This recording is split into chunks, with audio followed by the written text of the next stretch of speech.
Hello అండి, welcome back to our channel. నేను మీ అశ్విని. ఈరోజు మన వీడియో వచ్చేసి ఎప్పుడూ చేసేలా కాకుండా చిక్కుడుగాయతో మసాలా కర్రీ కొంచెం డిఫరెంట్గా ఎలా చేసుకోవాలో చూద్దాము. చాలా బాగుంటుంది. అన్నం, చపాతీ, పలావ్ లాంటి వాటిల్లో కూడా అద్దరిపోతుంది. తప్పకుండా ట్రై చేయండి. ముందుగా అయితే ఈ చిక్కుడుగాయ మసాలా కర్రీ కోసం చిక్కుడుగాయలను అయితే ఇలా పీచు తీసేసి ఇలా సగానికి కట్ చేసుకొని తీసుకోవాలి. అండ్ వీటిల్లో కొన్ని పండిపోయిన కాయలు అలా ఉంటాయి కదా, వాటిలో విత్తనాలు ఉంటాయి కదా, ఆ విత్తనాలని మాత్రం సెపరేట్గా ఇలా ఒక గిన్నెలోకి తీసుకోండి.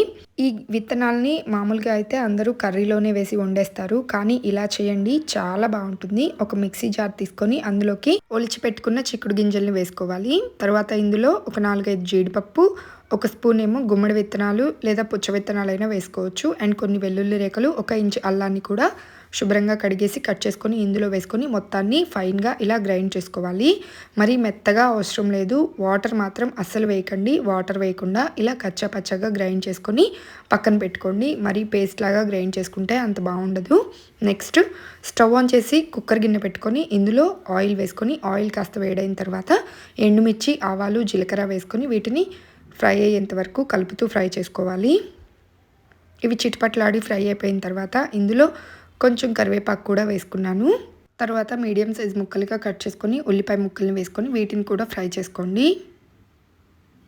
ఇలా ఉల్లిపాయ ముక్కలు కొంచెం గోల్డెన్ బ్రౌన్ కలర్ వచ్చేంత వరకు ఫ్రై చేసుకోవాలి. ఇవి ఇలా ఫ్రై అయిపోయిన తర్వాత ఇందులో గ్రైండ్ చేసుకొని పక్కన పెట్టుకున్న మసాలా పేస్ట్ ఉంది కదా, చిక్కుడు విత్తనాలు, అల్లం వెల్లుల్లి ఇవన్నీ వేసి గ్రైండ్ చేసుకున్న ఈ పేస్ట్ మొత్తాన్ని ఇందులో వేసుకొని కాస్త ఆయిల్లో ఫ్రై చేసుకోండి, వీటి పచ్చివాసన పోయేంత వరకు. ఇలా ఇవన్నీ ఫ్రై అయిపోయిన తర్వాత ముందుగానే ఒలిచి శుభ్రంగా కడిగేసి పక్కన పెట్టుకున్న చిక్కుడుకాయలను వేసుకొని ఒక 1/2 స్పూన్ పసుపు, రుచికి తగ్గట్లుగా ఉప్పు కూడా వేసుకొని ఇవన్నీ కాస్త ఫ్రై అయ్యేంత వరకు ఫ్రై చేసుకోవాలి. ఇలా ముందుగా చిక్కుడుకాయల్ని ఆయిల్లో ఫ్రై చేసుకోండి. ఇలా ఫ్రై చేసుకున్న తర్వాత 1 నిమిషం పాటు మూత పెట్టేసి అలా వదిలేశారంటే చిక్కుడుకాయ ముక్కలు కొంచెం ఆయిల్లో ఫ్రై అయ్యి మగ్గుతాయి. ఈ మసాలా ఫ్లేవర్స్ అన్నీ కూడా చిక్కుడుకాయ ముక్కలకి బాగా పడతాయి. చూసారు కదా, ఇలా ఇవన్నీ ఫ్రై చేసుకున్న తర్వాత ఇందులో రుచికి తగ్గట్లుగా కారం వేసుకొని కారం కూడా ఇందులో బాగా కలిసేంత వరకు కలుపుకోవాలి. ఇలా ఈ కారం, మసాలాలు అన్నీ చిక్కుడు ముక్కలకి బాగా పట్టిన తర్వాత కట్ చేసుకున్న టొమాటో ముక్కలు, పచ్చిమిర్చి ముక్కలు వేస్తున్నాను. నేనైతే ఒక 5 టొమాటోలను తీసుకున్నాను 1/2 కేజీ చిక్కుడుకాయలకి. చిన్న సైజు టొమాటోలు అయితే సరిపోతాయి. పెద్ద సైజు అయితే ఒక 3 లేదా 4 తీసుకోండి.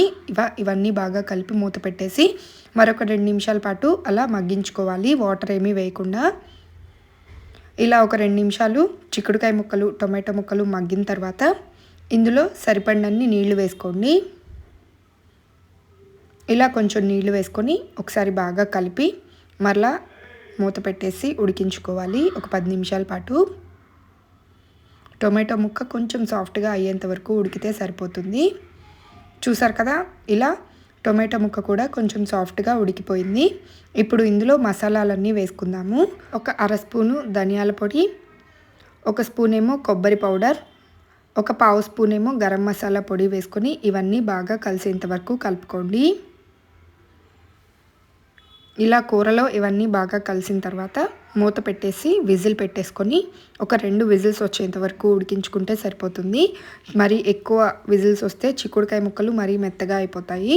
సో ఒక 2 విజిల్స్ వచ్చిన తర్వాత స్టవ్ ఆఫ్ చేసి ప్రెషర్ అంతా పోయిన తర్వాత మూత ఓపెన్ చేసి మళ్ళీ ఒక్కసారి స్టవ్ ఆన్ చేసి కూర కొంచెం దగ్గర పడేంత వరకు ఉడికించుకొని కొంచెం కొత్తిమీర తరుగు వేసుకొని స్టవ్ ఆఫ్ చేసి వేడివేడిగా సర్వ్ చేసుకుంటే అద్భుతంగా ఉంటుంది. వేడివేడి అన్నంలోకైనా చపాతీలోకైనా చాలా బాగుంటుంది. ఒక్కసారి ట్రై చేయండి. చూస్తుంటేనే కలర్ఫుల్గా నోట్లో నీళ్ళు ఊరిపోతున్నాయి నాకైతే. ఈరోజు వేడివేడి అన్నంతో సర్వ్ చేసుకున్నాను. ఈ సీజన్లో చిక్కుడుకాయలు ఎక్కువగానే దొరుకుతాయి కాబట్టి ఇలా కొంచెం డిఫరెంట్గా ట్రై చేసి ఎలా వచ్చిందో కామెంట్స్లో తెలియచేయండి. ఈ చిక్కుడుకాయ మసాలా కర్రీ మీకు నచ్చితే లైక్ చేసి షేర్ చేయండి. ఇలాంటి మరెన్నో ఇంట్రెస్టింగ్ రెసిపీస్ కోసం వెంటనే నా ఛానల్ని సబ్స్క్రైబ్ చేసుకోండి. Thank you for watching.